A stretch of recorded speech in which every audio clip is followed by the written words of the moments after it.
Hello everyone, आज हम लोग सॉल्व करने वाले हैं एक्सरसाइज 3.2 के क्वेश्चन 3 का सिक्स्थ पार्ट। ये पार्ट है क्या?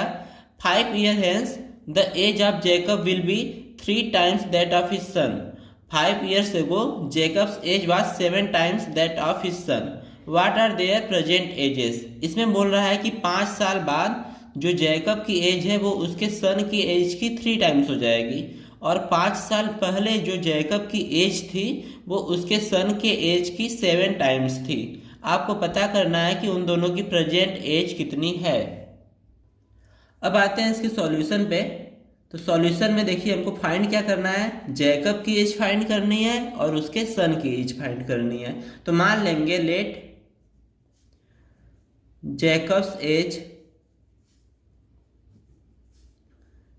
Is x and son's as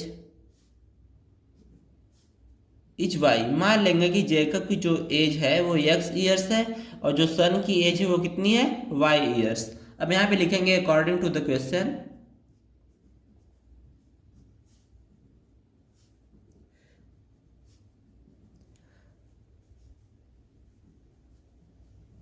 यहां पे देखिए 5 years hence यानी 5 साल बाद, ठीक है। तो अभी उसकी एज एक्स है जैकब की, तो 5 साल बाद इसकी एज कितनी हो जाएगी, एक्स प्लस 5, ठीक है। और अभी जो उसके सन की एज है वो वाई है, तो 5 साल बाद इसकी भी एज क्या हो जाएगी, वाई प्लस 5, ठीक है। और इसके अकॉर्डिंग ये जो है जैकब की एज वो उसके सन की एज की कितनी है, 3 times है। यानी हम लोग सन की एज में अगर 3 से मल्टीप्लाई करेंगे तो वो जैकब की एज के बराबर हो जाएगा, ठीक है। तो ये हो गया हमारा इक्वेशन 1, लेकिन इसको थोड़ा सिंप्लीफाई करेंगे तो यहाँ पे मिलेगा x plus 5 is equal to 3y plus 3 5 जा 15, और उसको 5 को इधर ले जाएंगे तो एक्स इक्वल टू मिलेगा 3y प्लस 15 माइनस का 5। तो एक्स की वैल्यू क्या आ गई, 3y प्लस का 10, और इसको मान लेंगे हम लोग इक्वेशन 1, ठीक है। और दूसरी कंडीशन क्या दिया गया है यहाँ पे, 5 years एगो यानी 5 साल पहले।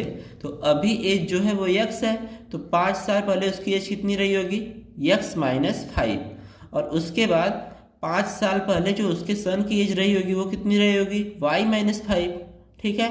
और इसके अकॉर्डिंग वो 7 times था अपने सन का, यानी अगर उसके सन के एज में हम लोग 7 से मल्टीप्लाई करेंगे तो इसको बराबर हो जाएगा।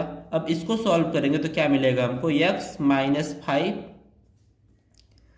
Is equal to 7y minus का 35। 5 को उधर ले जाएंगे तो x इक्वल टू मिलेगा 7y माइनस 35 प्लस का 5, और इसको जब सॉल्व करेंगे तो x equal to 7y minus का 30, और ये हो जाएगा इक्वेशन 2। अब क्या करेंगे, इक्वेशन 2 से x की वैल्यू पुट कर देंगे इक्वेशन 1 में। तो लिखेंगे यहाँ पे putting this value in 1 we get. तो यहाँ पे x की जो वैल्यू है 7y माइनस 30, इसको हम लोग पुट करेंगे इक्वेशन 1 में। तो इक्वेशन 1 है क्या, x इक्वल टू है आपका 3y प्लस का 10। अब यहाँ पे हम लोग x की वैल्यू कितनी पुट करेंगे, 7y माइनस 30। तो 7y माइनस 30 x की जगह पे रख रहे हैं हम लोग, इक्वल टू क्या मिलेगा, 3y प्लस का 10। अब देखिए 30 को इधर ले जाएंगे और 3y को इधर ले आएंगे तो 7y, 3y पॉजिटिव है, इधर आएगा तो निगेटिव हो जाएगा, और 30 निगेटिव है तो उधर जाएगा तो क्या हो जाएगा, पॉजिटिव हो जाएगा। और सॉल्व करने पे मिलेगा हमको 4y इज इक्वल टू 40। तो y की वैल्यू क्या मिली हमको, 40/4 इज इक्वल टू 10, ठीक है। ये तो है सन की एज 10। अब इसके बाद हमको निकालना क्या है, x की वैल्यू फाइंड करनी है। तो ये वैल्यू यहीं पे पुट करेंगे, तो मान लीजिए पुट कर रहे हैं हम लोग इक्वेशन 2 में। तो putting this value in equation 2 we get. Equation 2 में पुट करने पे हमको क्या मिलेगा, इक्वेशन 2 है आपका x equal to 7y minus का 30, ठीक है। तो x की वैल्यू क्या हो जाएगी, 7 और y की वैल्यू जब पुट करेंगे तो इंटू हो जाएगा 10 माइनस का 30।